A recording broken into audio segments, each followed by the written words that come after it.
جو میرا خدا ہے نا، جس نے مجھے یہ کمال دیا ہے، اگر میں اس کے سوا کسی کو سجدہ کرتا ہوں تو پھر وہ مجھ سے یہ سارا کمال چھین لے گا۔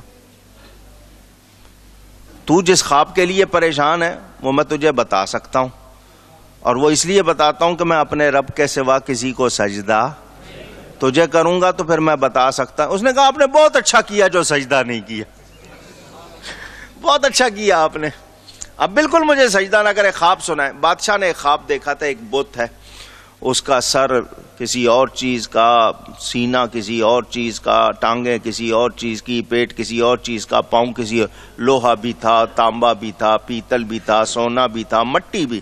اس نے یہ خواب دیکھا تھا کہ ایک بہت بڑا بت ہے، اوپر سے کوئی چیز گری اور وہ بت سارا چکنا چور ہو گیا۔ بادشاہ نے کہا بالکل میں نے یہی خواب دیکھا تھا۔ خواب بندہ دیکھ رہا ہے، نبی جانتا ہے یا نہیں جانتا؟ نبی جانتے ہیں یا نہیں جانتے؟ اونچی۔ بادشاہ نے کہا اب آپ نے خواب بتا دیا، تعبیر بھی بتائیں۔ انہوں نے بتا دیا کہ جی لوہے سے مراد کون سی قوم ہے، تانبے سے مراد کون سی قوم ہے، پیتل سے مراد کون سی قوم ہے، مٹی سے مراد، یہ ساری قومیں انکار کرنے والوں کی اللہ کے نبی آئیں گے، یہ سارے بت پاش پاش ہو جائیں گے۔ اس کو تعبیر بھی بتا دی، میں نے مختصراً سنایا، لیکن بتاؤ نبی جانتا ہے یا نہیں؟ اونچی۔ تمام تفسیروں میں یہ لکھا ہوا ہے واقعہ۔ خواب وہ دیکھ رہا ہے بادشاہ، خواب دیکھ کے بھول گیا، دنیا کا کوئی بندہ نہیں بتا رہا، اللہ کا نبی بتا رہا ہے۔ تو نبی کو علم دینے والا کون؟ تو جو انکار کرے جھگڑالو ہے یا نہیں؟ جو حق کو نہ مانے وہ صحیح۔ اونچی گئی ہے۔ ہاں جی، میں نے جھلکی دکھائی ہے۔ کہتے ہیں اللہ کے سوا کوئی نہیں جانتا اور خود خبریں دیتے پھرتے ہیں، نبی کے علم کا انکار کر کے خود کو علامہ کہلانا چاہتے ہیں۔ ایسی کوئی بات ہو سکتی؟ جتنا نبی جانتا ہے مخلوق میں کوئی جان سکتا نہیں، اور اللہ کی عطا سے جانتا ہے، نبی خود سے جانتا نہیں۔ موٹی بات ہے نا، جب رب نے خود اپنا آپ نہیں چھپایا، جو غیب الغیب ہے اس نے اور کیا چھپانا؟ میں نے اس حوالے سے آپ کو کتنے واقعات سنائے ہوئے ہیں اللہ والوں کے۔ اعلیٰ حضرت فاضل بریلوی رحمت اللہ علیہ کے بیٹے، نام سنا نا اعلیٰ حضرت کا، کہ دو بیٹے تھے، بڑے بیٹے کا نام حامد رضا، چھوٹے بیٹے کا نام مصطفیٰ رضا۔ بڑے بیٹے کو حجت الاسلام کہتے ہیں، چھوٹے بیٹے کو مفتی اعظم کہتے ہیں رحمت اللہ تعالی علیہم۔ یہ چھوٹے بیٹے کسی عرس میں تشریف لے گئے تھے دہلی، وہاں سعید امبالوی نام کے ایک مولوی صاحب دوسرے تھے، سمجھ گئے؟ ان کو جب پتا چلا اعلیٰ حضرت کے بیٹے آ رہے ہیں، انہوں نے ملنا ہے، بات کرنی ہے۔ لوگوں کو پتا تھا یہ بڑا جھگڑالو ہے، لوگوں کو پتا تھا بہت بحث کرتا ہے، بولتا رہتا ہے۔ انہوں نے کہا نہیں، وہ آئے مہمان ہیں، وہ کہیں سامنے آ گیا، میں نے آپ سے بات کرنی ہے۔ لوگوں نے کہا جی یہ ایسے ہی جھگڑالو ہے، بس چیختا رہتا ہے، بولتا رہتا ہے۔ فرمایا اس کی کسی نے سنی نہیں ہوگی؟ کسی نے؟ چلو آج ہم سن لیتے، آج ہم سن لیتے۔ لوگوں نے کہا جی وقت ضائع کرے گا۔ فرمایا کوئی بات نہیں۔ وہ آیا، کیا بات کرنی ہے؟ جی علم غیب پہ بات کرنی ہے۔ علم غیب کا علم نبی کو تھا یا نہیں، اس موضوع پر بات کرنی ہے۔ وہ مانتا نہیں تھا، اس کا یہی کہنا تھا کہ نبی غیب کا علم نہیں رکھتے۔ فرمایا بولو۔ بولتا رہا، گھنٹہ، سوا گھنٹہ، 1.5 گھنٹہ، بے تکان جتنا اس سے بولا گیا، جو بھی دلیلیں تھی اس کی بولی۔ جب تھوڑا سا چپ ہونے لگا، مفتی اعظم نے فرمایا کچھ باقی رہ گیا ہے تو وہ بھی بول لے، بعد میں نہیں کہنا کہ میں نے تجھے موقع نہیں دیا۔ لوگ بڑے پریشان ہو رہے تھے کہ جی ہم سے باتیں نہیں ہو رہی، یہ بیچ میں بولا جائے۔ فرمایا بیٹھو، اس کو بولنے دو، آج اس کو بولنے دو۔ اس کو جب کہا کہ کچھ رہ گیا، اس نے پھر اور 15 منٹ لگا لے، جو اس کے پاس 2-4 دلیلیں اور رہ گئی تھی وہ بھی اس نے سنا دی۔ فرمایا ہو گئی۔ اب مفتی اعظم رحمت اللہ علیہ اس سے فرماتے ہیں، ماں باپ کو چھوڑ کر گھر سے نکل کر کوئی چلا جائے، سوتیلی اولاد، سوتیلے بیٹے کو معذور ہو، غیروں کے حوالے کر دے. اس نے کہا ان باتوں سے اس کا جواب کا کیا تعلق؟ فرمایا سن، میں نے تیری 2 گھنٹے بکواس سنی ہے، تو میری 2 منٹ نہیں سن رہا؟ اتنی دیری سنی ہے، میری بھی سن. فرمایا کسی نے پیسے دیے ہوں حج کے اور وہ ہڑپ کر جائے کوئی، یہ باتیں جب آپ کرنے لگے، اس نے آگے بڑھ کے پاؤں پکڑ لیے، یہ میری وہ باتیں ہیں جو میرے سوا کوئی نہیں جانتا. جب آپ اتنا جانتے ہو، نبی کتنا جانتا ہوگا. اللہ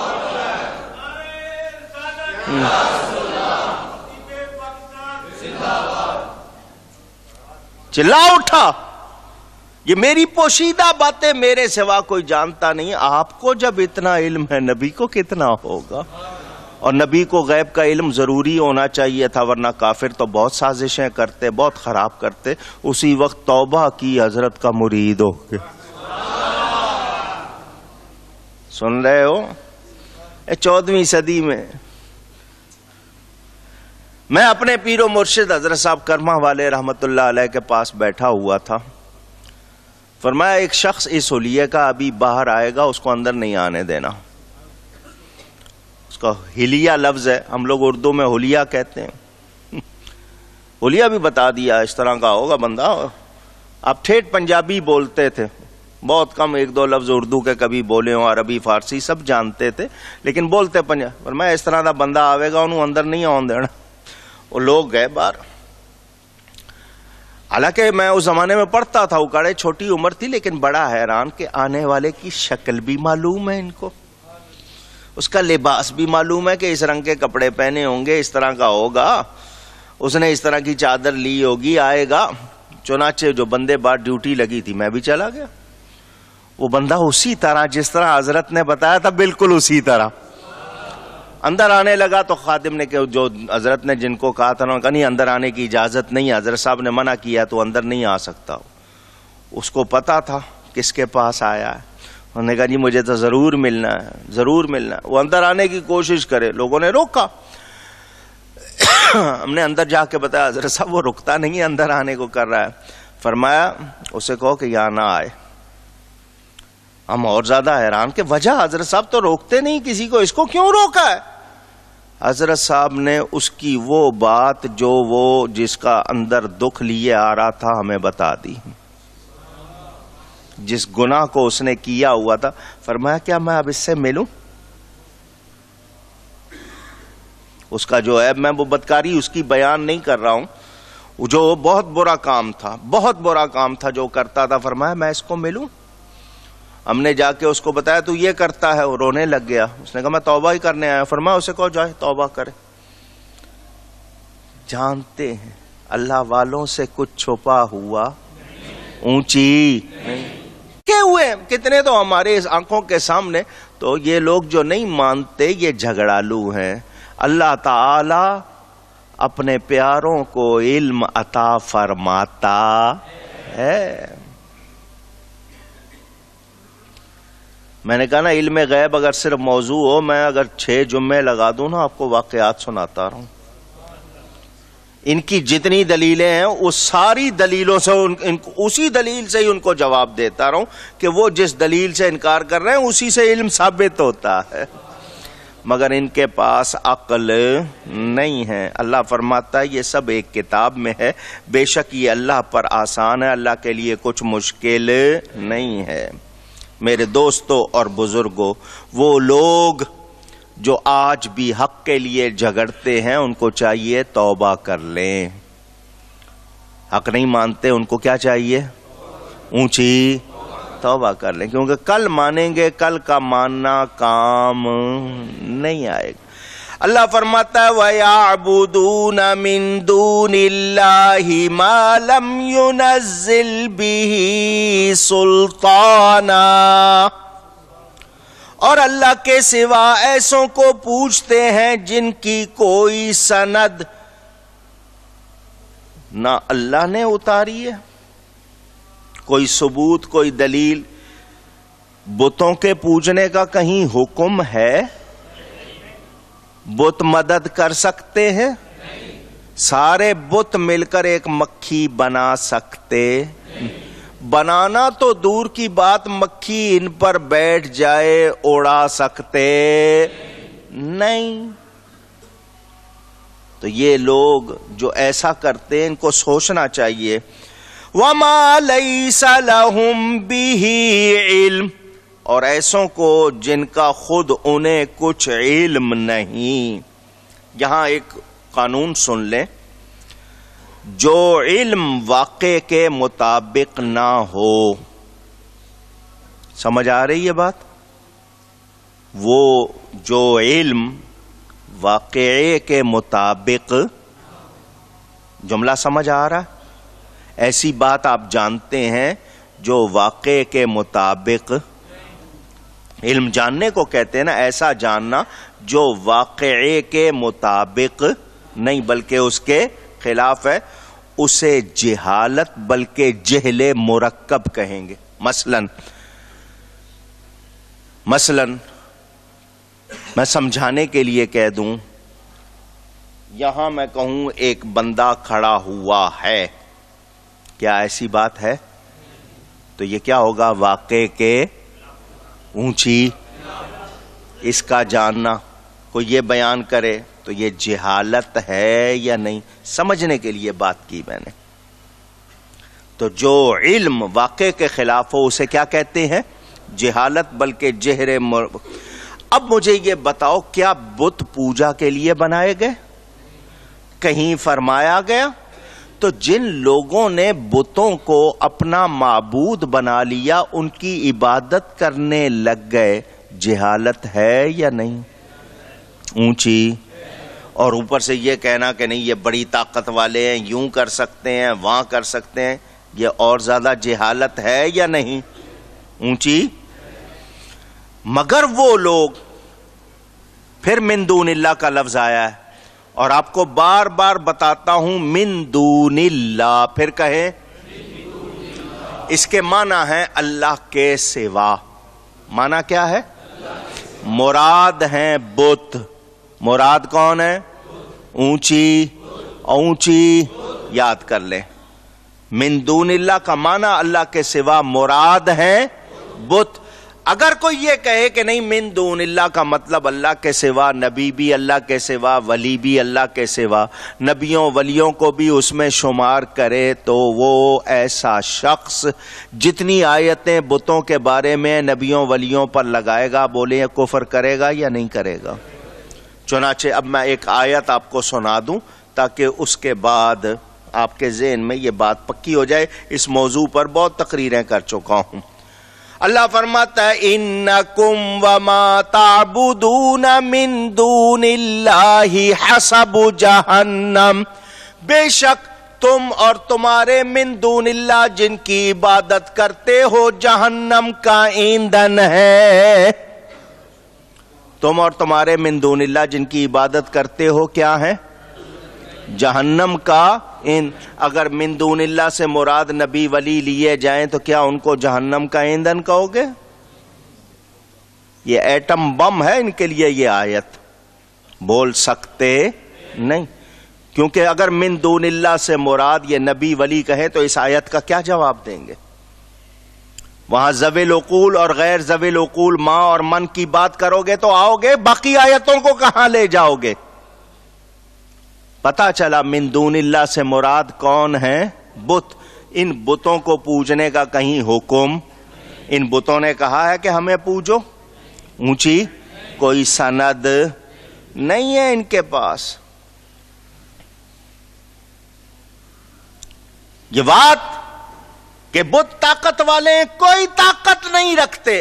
اب یہاں پھر مجھے اس اعتراض کا جواب دینا ضروری ہے، کیونکہ ہر جلسے میں سارے وہی لوگ تو نہیں ہوتے نا، کچھ نئے لوگ ہوتے ہیں۔ اب دھیان سے سن لو، ہم پر یہ فتویٰ لگاتے ہیں وہ لوگ مخالفین معترضین، کہتے ہیں جی مکہ والے، وہ کفار مکہ جو تھے وہ بتوں کو پوجتے تھے، تم نبیوں ولیوں کو پوجتے ہو، تو جس طرح وہ مشرک تھے تم بھی مشرک ہو۔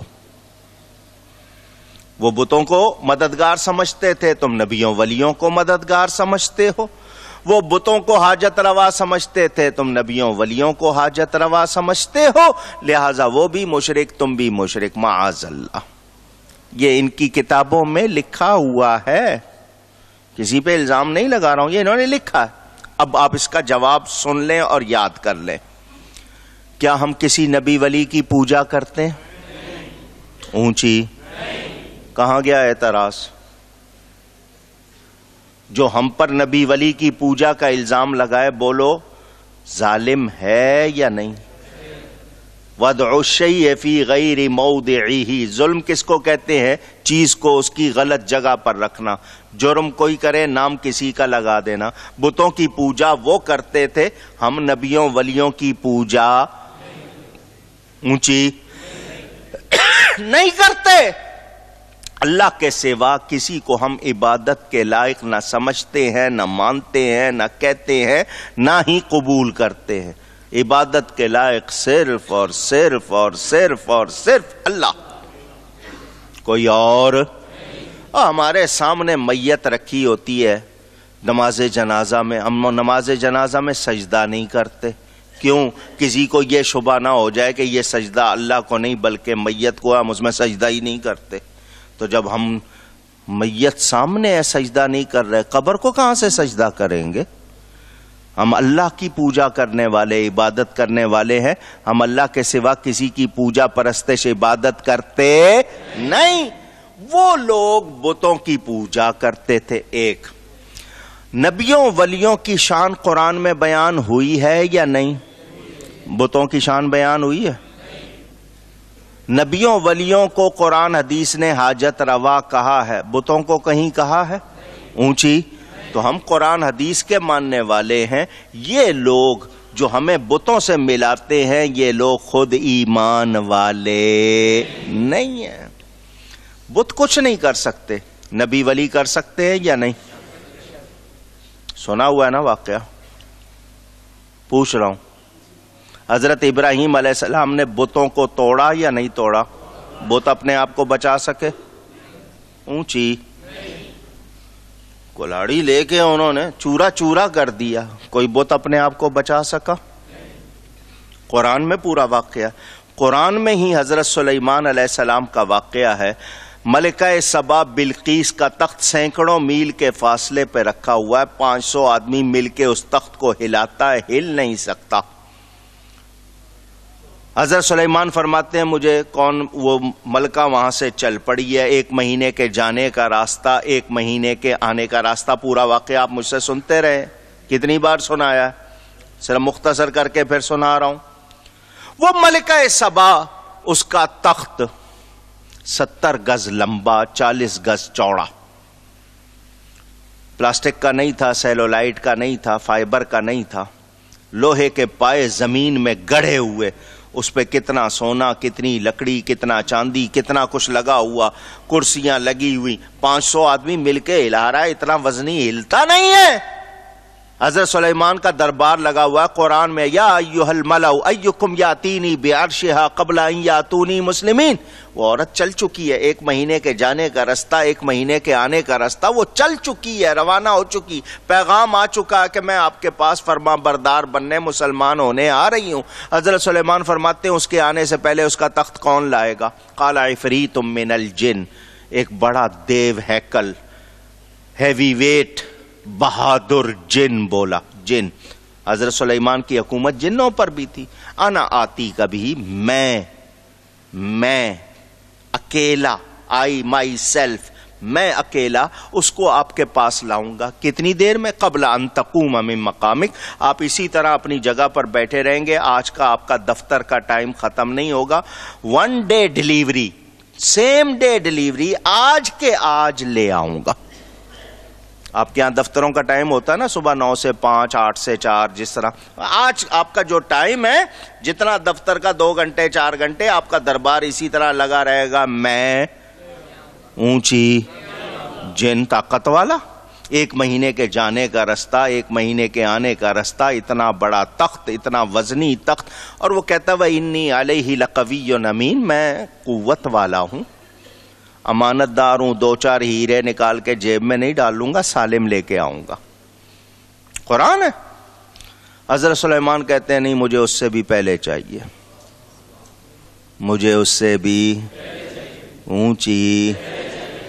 اتنا بڑا تخت وہ چلی ہے, ابھی اس کو آنے میں تھوڑا ٹائم لگے گا, کچھ دن لگیں گے, آج کے آج آ رہا ہے. وہ کہتے نہیں اس سے بھی پہلے چاہیے. پتہ چلا دیر سے ہونے والا کام جلدی ہو سکتا ہے. حضرت سلیمان فرما رہے, نبی ہیں, اپنے درباریوں سے فرما رہے ہیں قال الذی عندہ علم من الکتاب. پھر وہ بولا جس کے پاس کتاب کا کچھ علم تھا. من کا لفظ بعض کے لیے آتا ہے, فیو, سم, جس کے پاس کتاب کا, یاد رکھنا یہ لفظ بھولنا نہیں. قال الذی, پھر وہ بولا, عندہ, جس کے پاس, علم من الکتاب, کتاب کا کچھ علم تھا. پورا پورا پورا.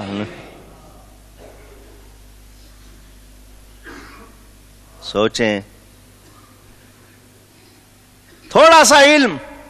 ولی تھا, ان کا امتی تھا, نبی نہیں تھا, ولی تھا. نام بھی مفسرین نے لکھا آصف بن برخیا اس کا نام تھا. اس کو اسم اعظم یاد تھا, آپ کی امت کا ولی تھا.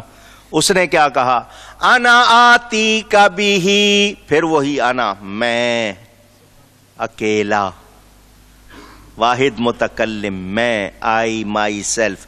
ساتھ لے کے نہیں جاؤں گا جماعت کو, مزدوروں کو, ہیلپرز کو, سپورٹرز کو, ایسوسیٹرز کو, نہیں, اکیلا میں لاؤں گا اس کو آپ کے پاس, اس تخت کو آپ کے.